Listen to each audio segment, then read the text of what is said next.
Okay, I think we're ready to begin. Mm-hmm. And I was saying we're so pleased to have Mary with us and gather at the edge here, at the edge of the day. And I'm really looking forward to our discussion and hearing Mary's giving us ideas that we can talk about. Okay, Mary. All right, thank you. Just for people who don't know you, maybe you want to say just a couple of words about yourself. Mostly everybody does know you, but just Yeah.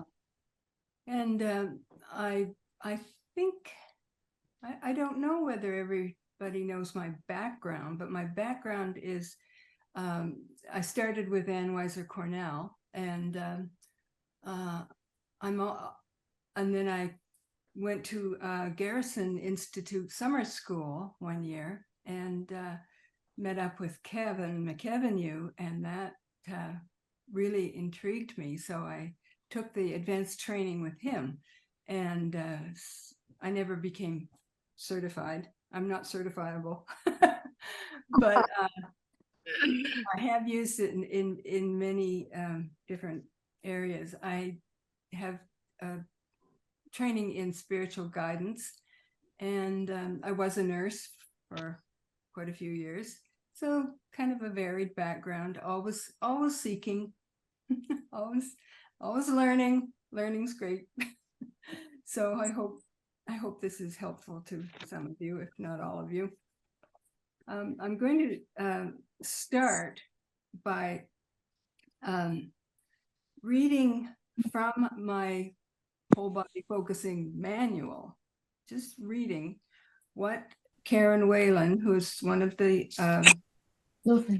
leaders in this work, has written.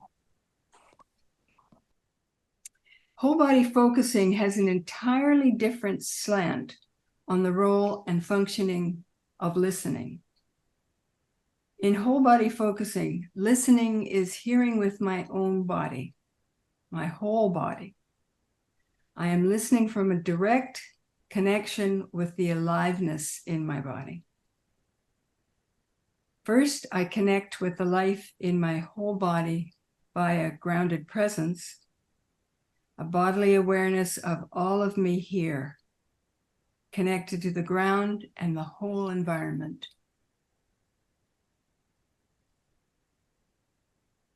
When I do that, simply this act of connecting to all of me here, connected to the environment and the focuser, something happens. I have an experience of more space for me. I begin to notice from this experience of more space for me a sense of being connected to something larger than myself.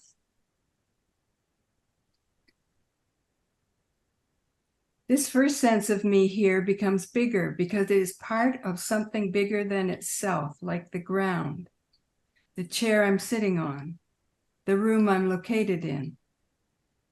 This expanded experience of my own grounded presence is very alive and a dynamic space that then allows the information of life around me to enter my field of awareness.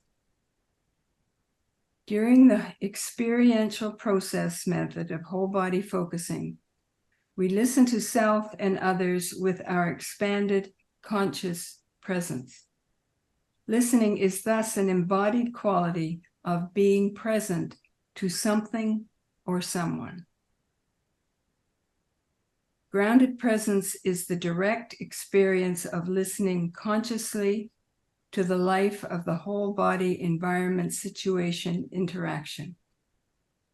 This is the conscious and deliberate activation of the implicit.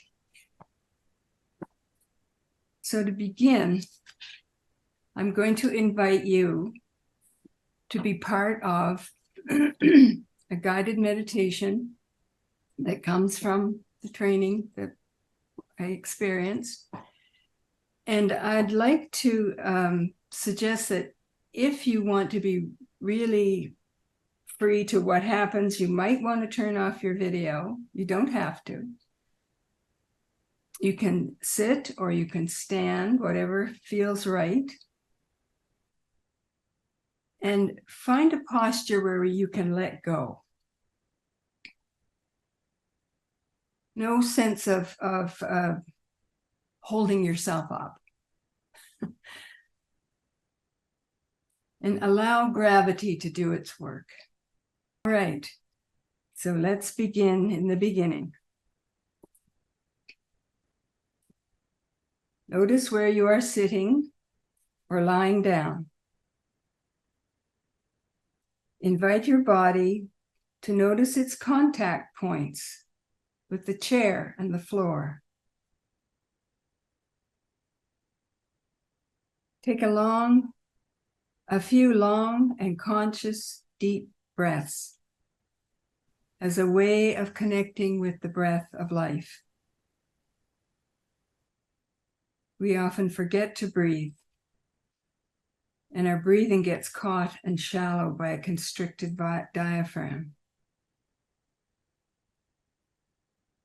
Take a moment to say hello to yourself. Welcome home to inner whole body awareness. As you explore subtle inner body awareness during this exercise, invite your natural curiosity and observational skills to this exploration. Whatever rises into your awareness, acknowledge its presence and accept it exactly as it is. Notice the effects of the out-breath on your awareness of the ground under your feet and under your sitting bones. Push your feet into the floor and notice the role of hips, whole leg, and knee in this movement. Explore your sitting bones, contacting the chair by rocking left to right, front to back on your buttocks. Pause. Take a deep breath. And notice the effects of this rocking on whole body awareness. Perhaps other areas of the body come to your attention in response to rocking of sitting bones. Also make space for the possibility of noticing nothing at all for the time being. Noticing inner and outer body sensations is an observational skill that develops with practice. You will eventually notice something because your body is alive and therefore ever-changing. Notice how the shoulders, neck, and head respond to the out-breath. Say hello to simply notice or any physical sensations in these areas. Take a couple of minutes to simply notice head, neck, shoulders. The more you choose to bring your attention to these areas, the more they will come alive in response to your awareness of them.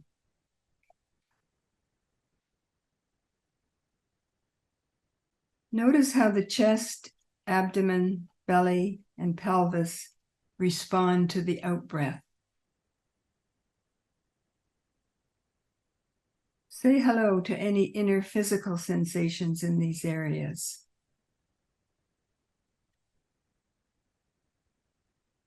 Take a couple of minutes just to simply notice chest, abdomen, and belly.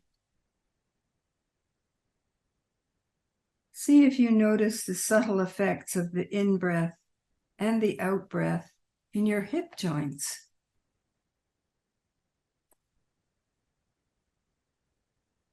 Now invite your whole body awareness to come to your attention.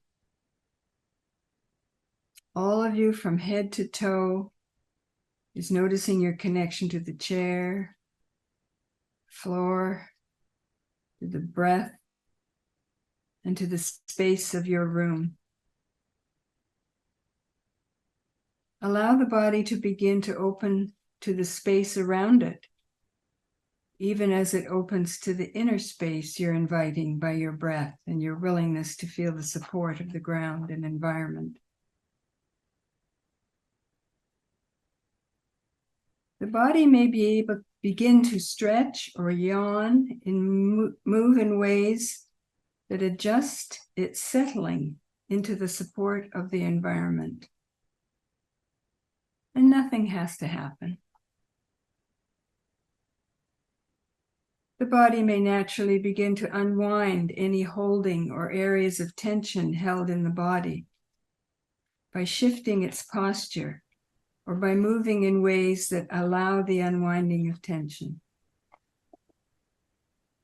Give your body permission to move in whatever way it wants to. As you hold awareness of the whole body and its contact points with the environment, feet to the floor, sitting bones, whole body to chair, whole body contained by the space of the room, certain areas of your body may want to come to your attention. Simply observe and feel the inner body sensations which respond to the body's awareness of its support, itself supported by the environment. Nod gratefully to whatever body sensations or awarenesses show them to you, even if they're tight or painful. These parts are coming to your awareness because they need your awareness of them to open to a fuller sense of themselves and their possibilities for more life. Remember to offer your whole body awareness, all of you from head to toe, supported by the environment, to the parts that show themselves to you. Invite the parts and the whole body to relate to each other in their own right way and time.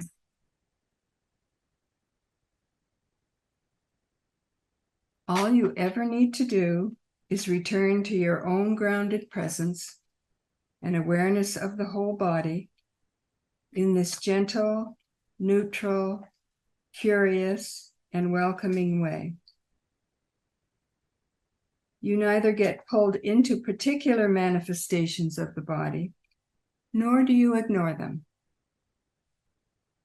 With the inner space of your own grounded presence, there is ample room for all you're experiencing to emerge and be felt by you.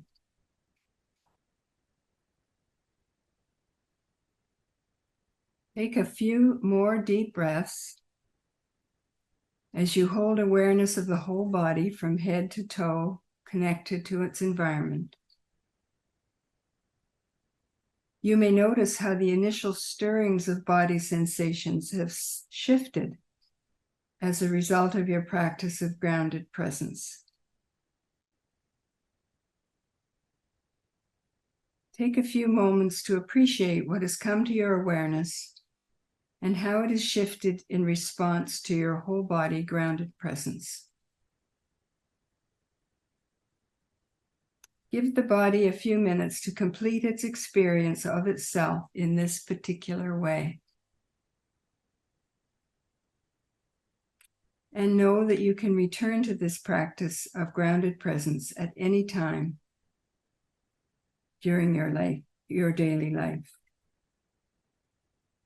And so just take time to return to the room our virtual room, as you feel ready. Take all the time you need. But what we will have in the open discussion now is, how was your experience of the guided meditation? Lovely how you, very near the beginning, invited us to shift from one sitting bone to the other and to notice the difference of breathing in and when the breath goes out. So those distinctions, side to side, the in-breath, the out-breath, it made a lovely, almost like a cocoon from which the whole environment could then be even more embodied and in awareness. So thank you. Oh, thank you for describing that so well. Yeah.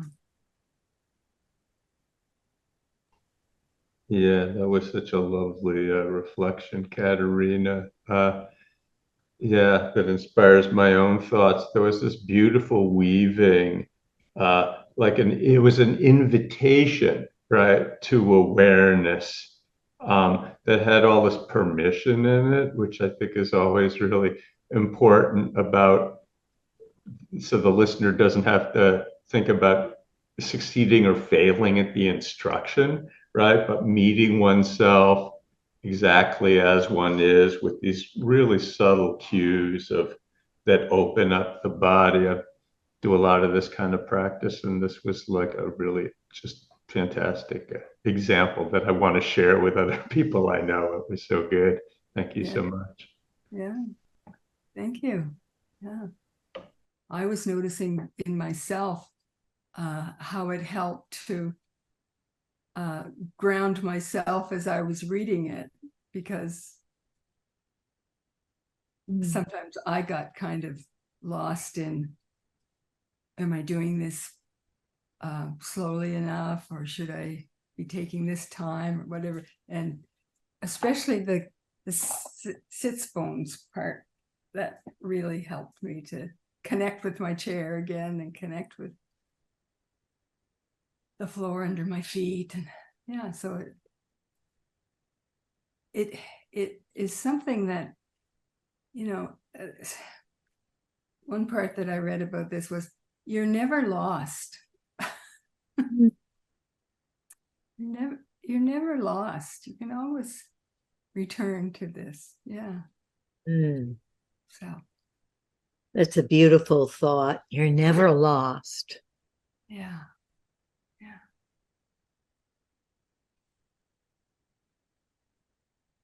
Anyone else? Yes, Sashi. I think that, me personally speaking, it takes a long time for my body and mind to settle down. It doesn't happen in an instant, right? It's like pulling it, encouraging it, forcing it, repeating it, sitting down, being with it. It's the time that it takes for you to pull all the reins of all the horses of all the senses to come to this point, right? Oh, That's like I couldn't escape. That's how it was. yeah. Takes time, and it takes a lot of practice. Yeah. But it's a practice worth doing. Right. Yes. I find I've been paying attention to my head lately, and because my head has been doing so much thinking, and that my head needed massage and movement and connection. Like, wow, you've been doing a lot of work. Yeah. Treat it like you would a little child that needs some, a little accompaniment. Yeah. Hi, Mary. Hi. I have a comment and a question. First of all, it was beautiful for me, and it took me to a place that I had been trying to to listen to, and I couldn't before. And at the same time, I'm always asking myself this question: what is the difference between ordinary focusing and whole body focusing? Because as I learned it from the beginning, I was always guided into my body, my whole body, and the grounding, and then I think of Gendlin's definition of the word body, saying that what it is and that it's more than the physical, the interaction, and so on.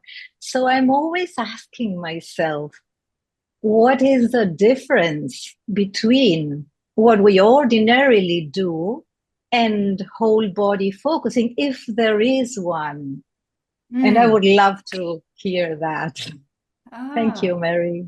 Yeah, yeah.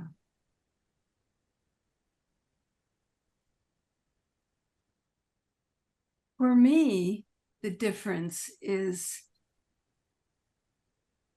maybe you already do it. Maybe you already know your way into your body and can feel all that, that comes up. But for me, I was a long time before I even could feel my knees. I could feel my feet, I could feel my hands, but it was just like nothing from here to my toe, to my toes. It was really, and over the years, I can feel pretty much my whole self now.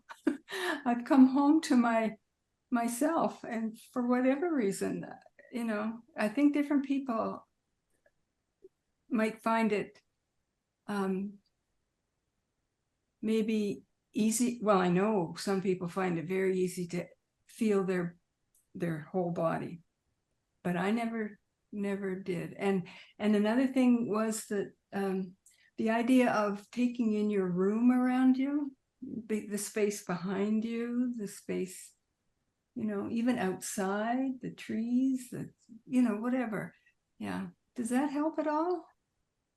Yes, thank you very much. What I hear you saying is that maybe for me, I don't know, as I've been like introduced to focusing in that way, it feels natural to do all of that. And maybe what you're saying is that you and some people need to be more consciously guided into bringing attention to different parts of our bodies and the interaction with the body and the ground and the environment and the space around and so on.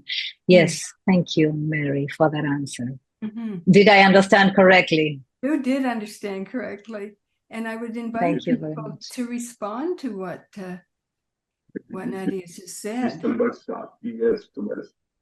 Yes, Monica, you're muted. I would say for me, there isn't really a distinction with our bodies are our bodies, and we're focusing, of course, with our whole bodies, but we might not be consciously aware of it, Mary, like you're saying, and it is lovely to be reminded and to be able to touch our knees and feel like, yes, we have knees. But for me, like that coming into the body is like, I'm reminded of my aunt's lovely hugs. Her entire body would hug me. She was just absolutely delicious, and that was the grounding force and coming into the body. But my secure attachment basically is what it is. And my question is for the group or for anybody, what are we doing if we're not in our body? What's happening? Am I in shock? Am I in, where am I if I'm not in my body? I think for me there's a distinction in that the door that we use, the first door into the implicit, is a bit different. When Jenlin talked about what's in the way of being all okay, which I never really liked as a first question because it assumes that you're not okay. But be that as it may, it's the feeling of how I am now in my life, in my psyche, in my emotions. And that seems to me to be a different doorway than the doorway of coming into my body, my physical body.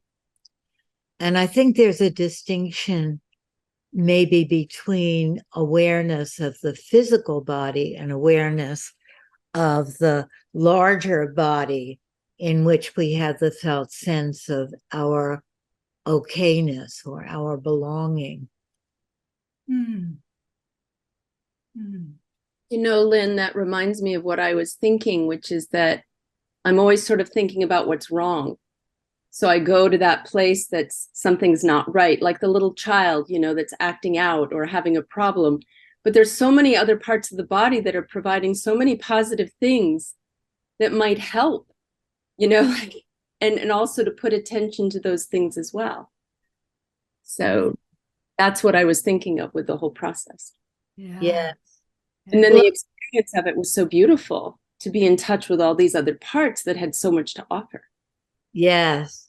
I do think that that more recently, the last 15 years or something, there is much more emphasis on what we're grateful for, what just all of it, not the what's in the way, but the whole thing. How is it all now?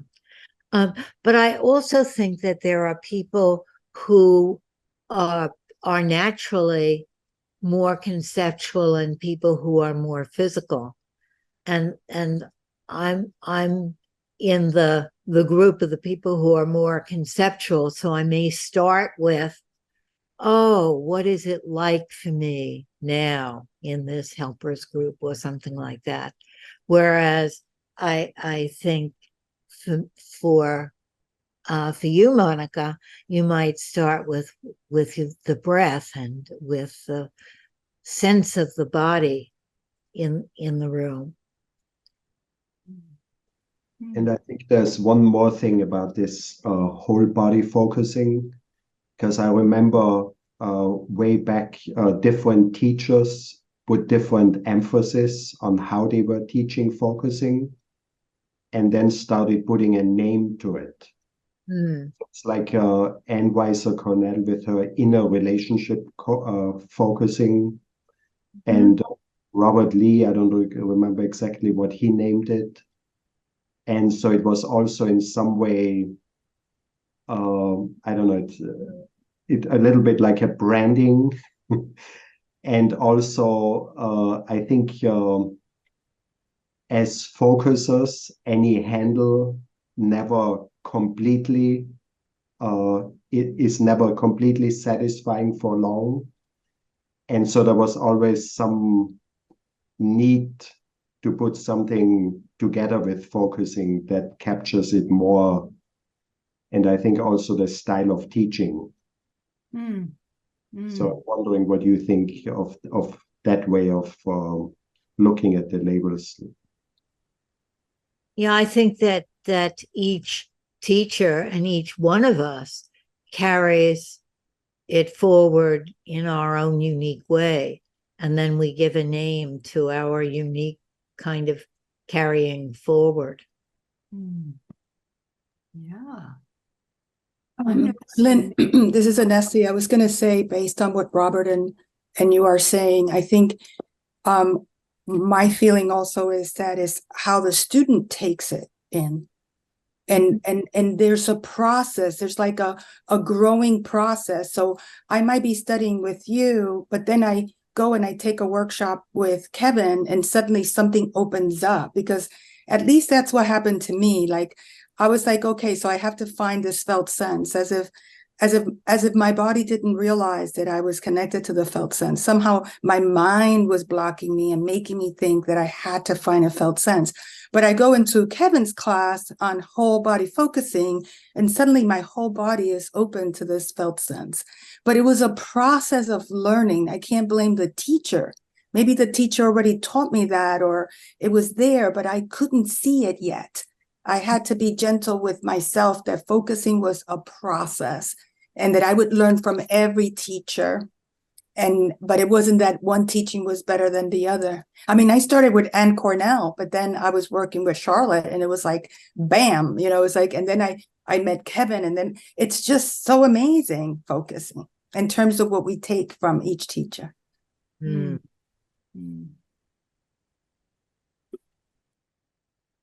I was so struck, Mary, by what you read us at the beginning,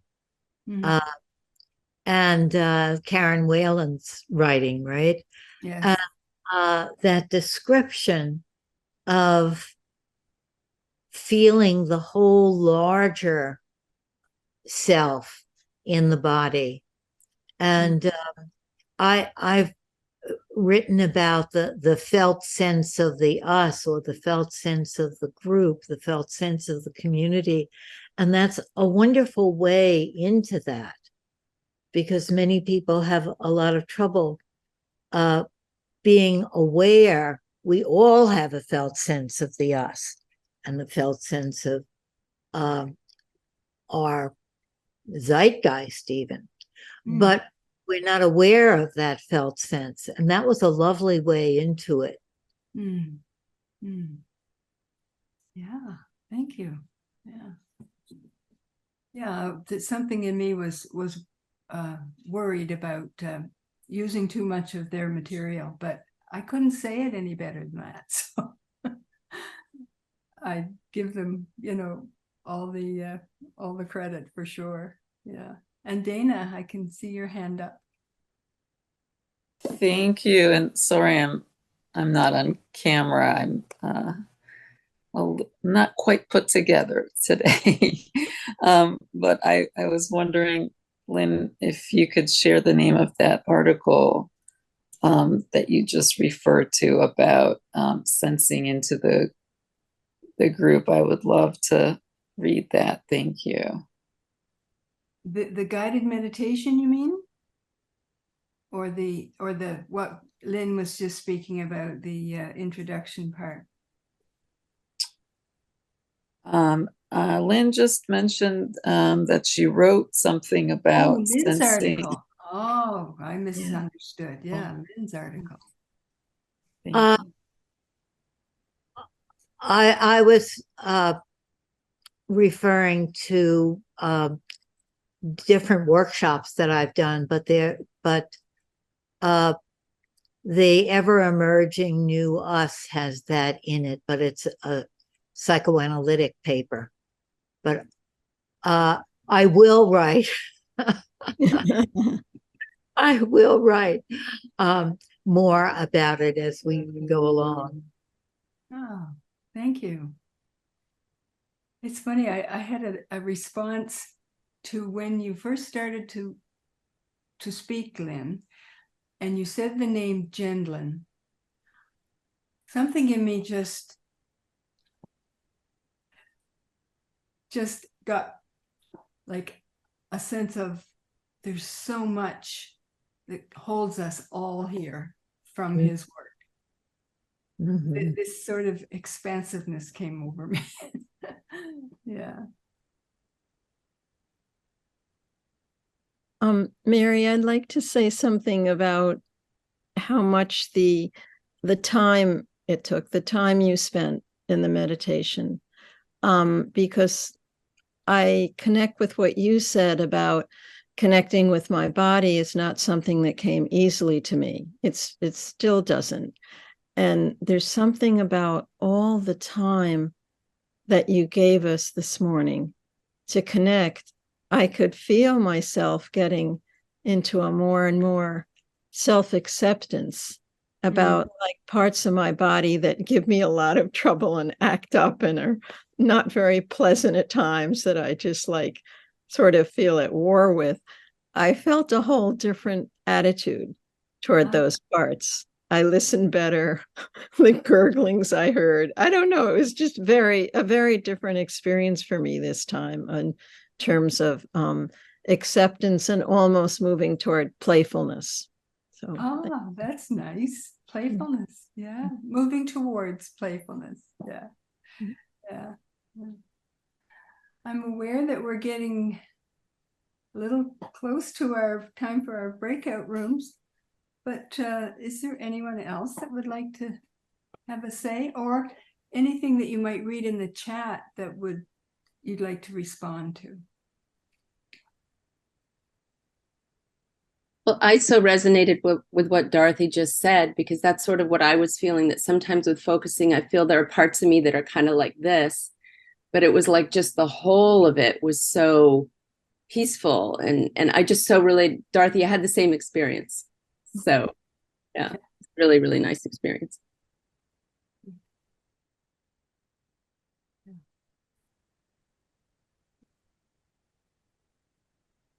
Not mentioned so far, I think, is one aspect, and that is interacting with the environment. Mm. The environment affects us, affects me, and in some cases, I affect the environment. Can you say more about the environment as you understand it that we didn't connect with? Well, one example is the room you're in. We relate to spaces. I'm very different in a library space than I am in my workspace. So the space and me interact. The space informs me, and I react. Oh, yeah. So the space that you're in at any given time, not just I'm interacting with the space. Yeah, that's interesting. If I'm in my car, I'm interacting with that space very differently than if I am in someone's home visiting. Yeah. Wow. Response to that, anyone? Wow, I love that.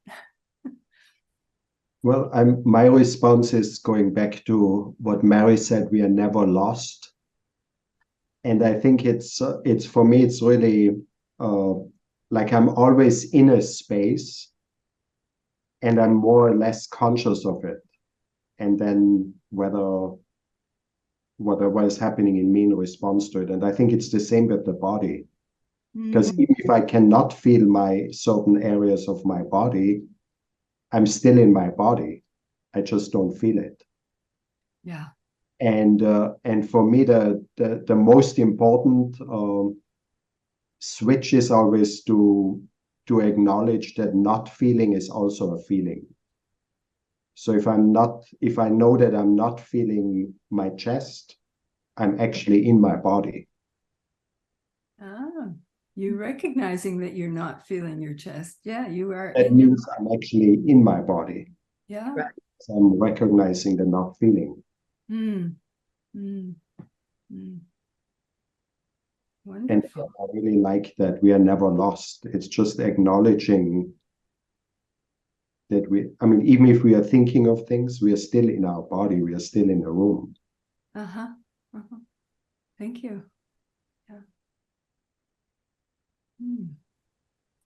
I was thinking about during the meditation about Janet Funder's talk about the plant body, which brings you right into the whole body focusing kind of place, because you're feeling yourself as a plant that doesn't think in the way that humans think, but is open to everything. And I'll send you it's on YouTube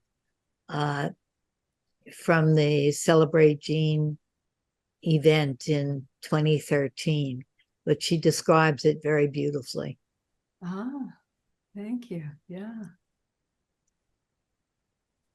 All right. Are we ready to move into breakout rooms? I'd like 3 in each room. I'm going to suggest, and I can be in one.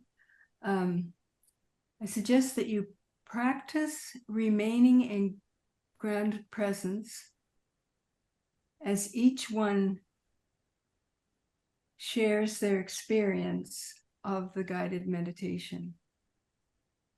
And, you know, many of you have already done that, but it may be different when you're being heard by someone who is holding the space in this smaller one-on-one. So take 10 minutes each, and then allow the another to speak, and be held by your sense of grounded presence, reminding yourself all the way through it, because you will get lost, but you're never really lost. Okay? All right. I'll come back at 9:30. Do we have anything to share from our breakout rooms that you'd like to put out there? Or anything else? One thing that got mentioned in our breakout room was the clarity of your presentation, Mary. So thank you for that. Oh, thank you. Could you say a little bit more about that, Robert? Well, I think we came from naming it as simple in a good way to clarity. Mm. Yeah, it just felt really good to acknowledge that.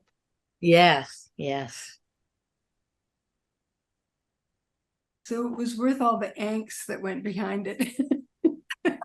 Yeah, but I think you made the angst a very beautiful part of it without overemphasizing it, but just naming it sort of very matter of fact, without like when you named it, I never got a sense that you were upset that it's happening. Ah, thank you. Yeah.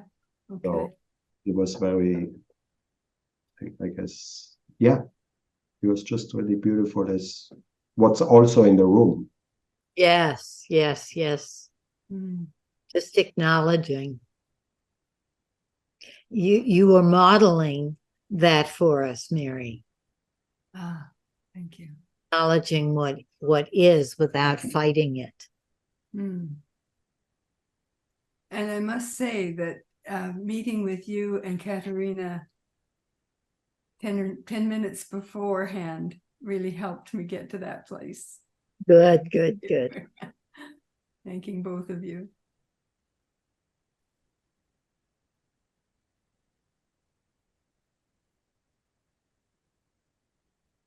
I'm really appreciating the way this whole conversation is going right now, and how this is making like this weave between like what is a body, right? And the whole like larger ethos of focusing where everything is included, how we meet things, and that also includes what you just said, Mary.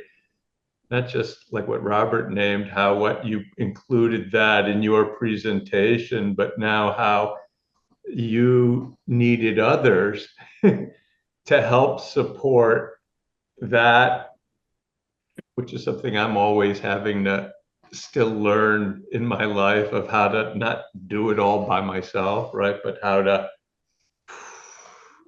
right, be like the voice of the whole. Mm. Rather than my voice. Yeah. And the energy of that is this more constrained body thing, right or wrong, good or bad, versus, yeah. Yeah, so true.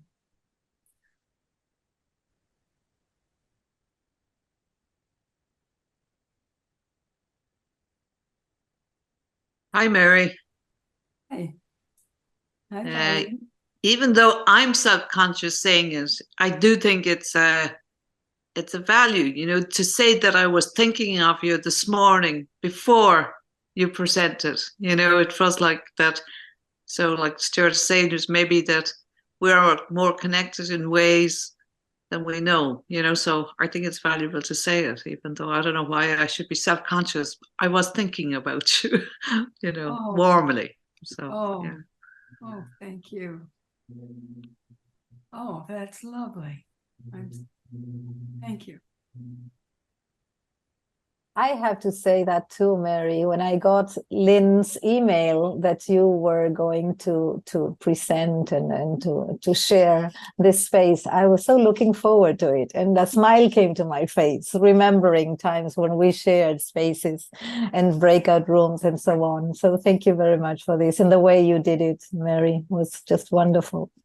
Oh, thank you very much, Natty. Thank you.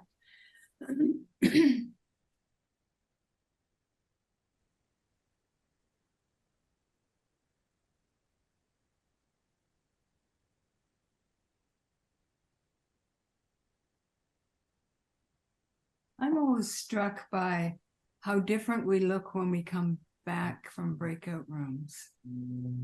Yes. There's usually a smile or a relaxed sense of more here when we come back from breakout rooms, having been heard in a deeper way. Yeah. And if I may share, one of the things that came up in our breakout room, which we had so much fun there, it was beautiful, that how important it is to be more aware of the fact that we are body environment and we are interaction, and it's like a conscious bringing attention to that, or being aware, an ongoing being awareness, I don't know.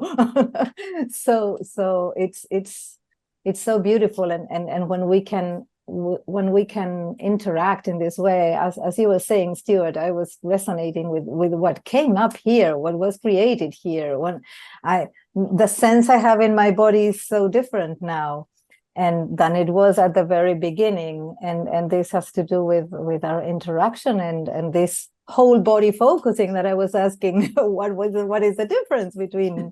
So it's such a nice ongoing experience of bringing our awareness to all of this, our ongoing experiencing. Yeah. I don't know how to say that. Anyway. Excuse me.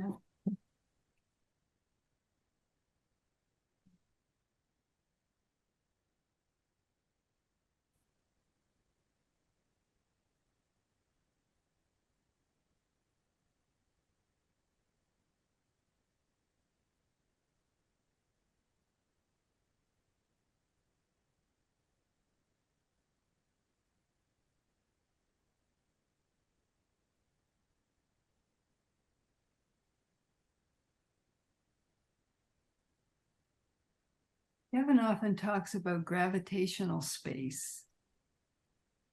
And I've read that it's only when we feel physically and emotionally safe that we can feel the resonance between ourselves and something else, someone else.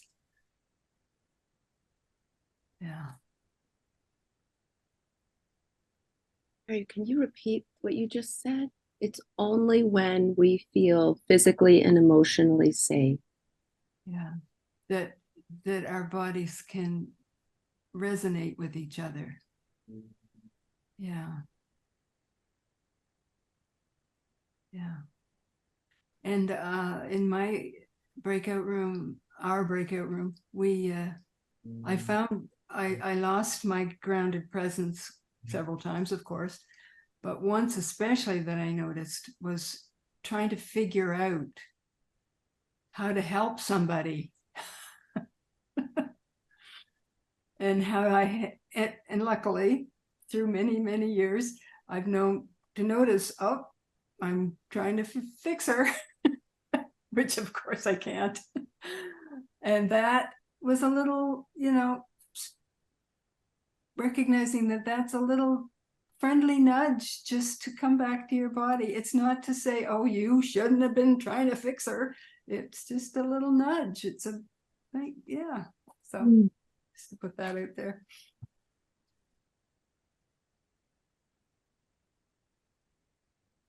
I like that idea of a little nudge. Yeah.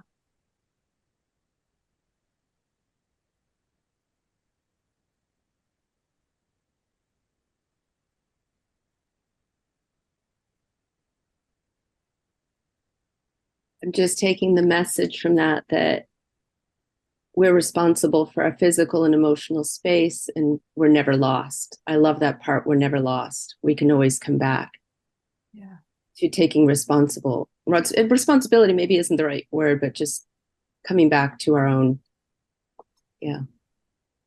our own wider knowing that that we're not always in touch with.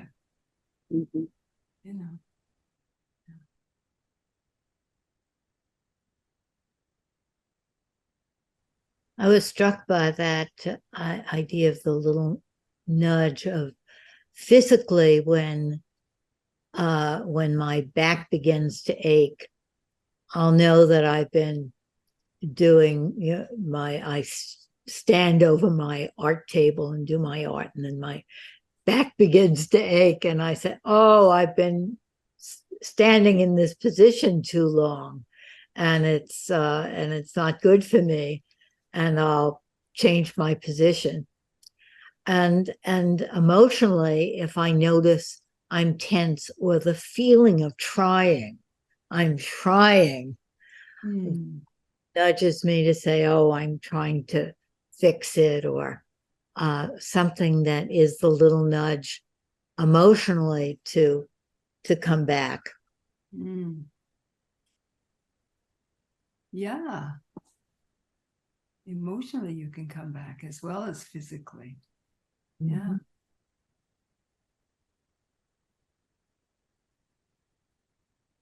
Mary sent a poem for Dorothy to read. Yeah. Are we ready for our poem, Dorothy? Sure.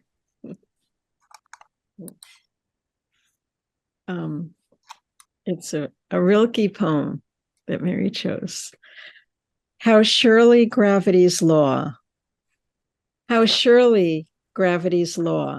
strong as an ocean current, takes hold of the smallest thing and pulls it toward the heart of the world.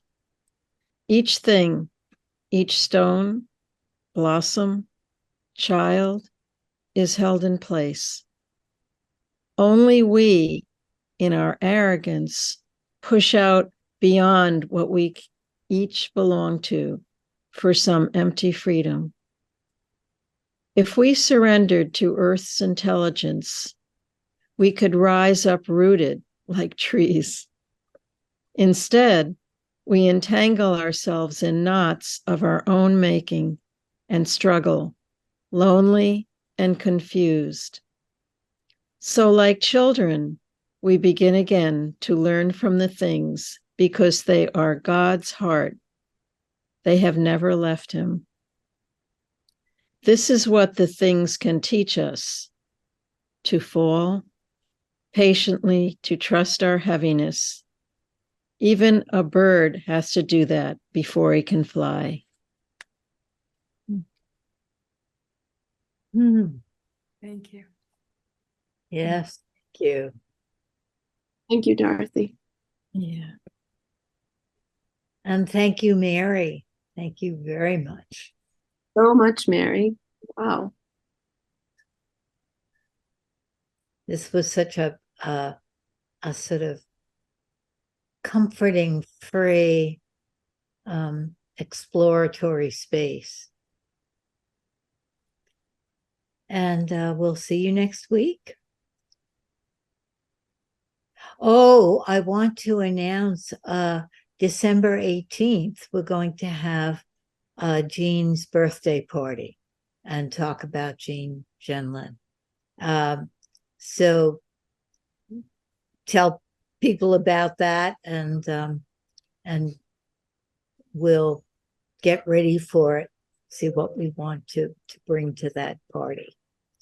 Bye-bye now.